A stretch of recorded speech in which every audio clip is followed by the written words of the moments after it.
Saul, transmis par John Smallman. Votre déception et votre fatigue sont compréhensibles parce que vous tous les porteurs de lumière et les éclaireurs, êtes engagés depuis longtemps dans une tâche très difficile. Avant de vous incarner, vous saviez que ce serait difficile, mais jusqu'à ce que vous soyez incarné et fassiez le travail, il vous était presque impossible de prévoir à quel point ça serait difficile et stressant. Néanmoins, vous êtes en train de réussir au-delà de vos espoirs les plus fous. Avant de vous incarner, vous aviez une vision de ce qu'entraînerait le succès, de à quoi il pourrait ressembler, et je peux absolument vous assurer que si vous pouviez voir, du point de vue que vous aviez avant de vous incarner, ce que vous avez accompli, vous seriez follement heureux. Le plan de Dieu pour éveiller l'humanité, auquel vous contribuez avec tant de générosité, avance de la manière la plus merveilleuse.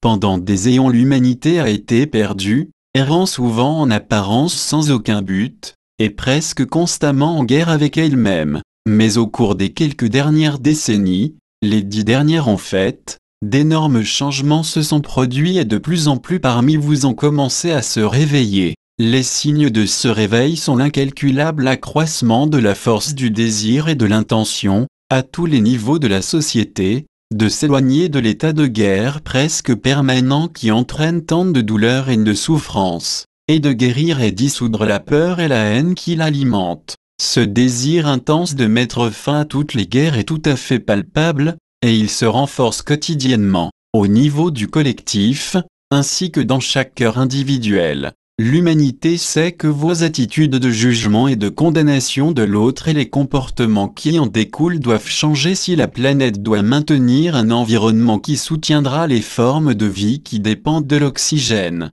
Déjà, comme vous le savez très bien, beaucoup de dégâts qui semblent irréparables ont été faits, et d'autres s'y ajoutent tous les jours par vos activités d'extraction contre nature et non durables, et par les méthodes de l'agriculture industrielle qui se sont si largement répandues, en fait devenues presque omniprésentes. La bonne nouvelle est que beaucoup d'entre vous qui sont en situation de faire une réelle différence, en ont assez et sont en train d'exiger avec succès, au nom de l'humanité, de la planète, et de toutes les autres formes de vie qu'elle soutient, que soit mis un terme à ces activités déraisonnables. Ces exigences sont entendues et prises en compte. Vous vivez dans une période de formidables changements, changement essentiel à la poursuite de la vie sur Terre, et ce changement se voit dans tous les secteurs de l'activité humaine, parce que toutes vos activités requièrent un grand nombre de solutions créatives pour commencer à réduire les dommages planétaires qu'elles provoquent, puis pour commencer à inverser les immenses dommages qui se sont déjà produits. Vous n'échouerez pas dans ces efforts. Vous êtes en train d'accomplir ce pourquoi vous vous êtes incarné, à savoir aider l'humanité dans son processus de réveil. Ce processus a été prévu depuis la nuit des temps et arrive maintenant à maturité à mesure que de plus en plus d'humains s'y impliquent, certains très consciemment, d'autres plutôt moins. Le fait que l'humanité a choisi de se réveiller, et ce choix collectif ne peut être inversé, vous allez vous réveiller. C'est votre volonté et celle de Dieu, et parce que vous êtes cette volonté s'accomplira. Votre tâche actuelle est de continuer à ajouter de l'élan au processus en cours. Vous êtes un peu comme les chiens de berger, extrêmement bien formés pour rassembler vos troupeaux et les ramener à la maison. Vous les rassemblez en portant votre lumière afin que tout la voie, et en nourrissant en permanence l'intention d'être aimants envers eux à chaque instant de votre vie humaine.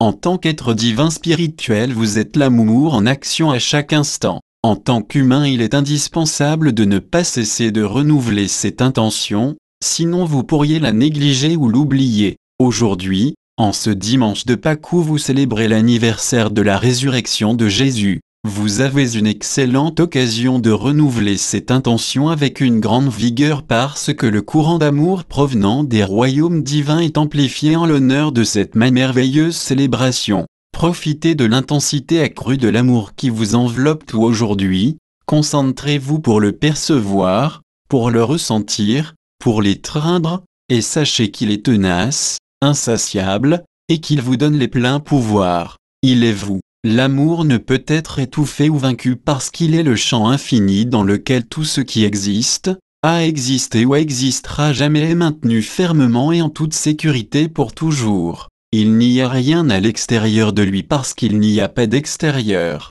Ceux qui suggèrent qu'il existe un endroit appelé l'enfer vers lequel sont expédiés à leur mort humaine physique les mal-aimés et mal-aimants, les pécheurs et les traîtres, les assassins et les tortionnaires, souffrent simplement d'un manque de conscience de l'intensité de l'amour de Dieu pour eux et pour tous ceux qu'ils voudraient juger. Tous ont été créés par Dieu, dans un amour infini, et cet état, l'état dans lequel ils ont été créés, ne change jamais. Dieu et l'amour sont synonymes et immuables. Vous pouvez absolument compter sur l'amour de Dieu pour vous quels que soient les crimes que vous croyez avoir commis. L'amour de Dieu pour ses créations est à jamais immuable, et quiconque a un jour foulé le sol de cette terre est une de ses créations. Il n'y a absolument aucune exception.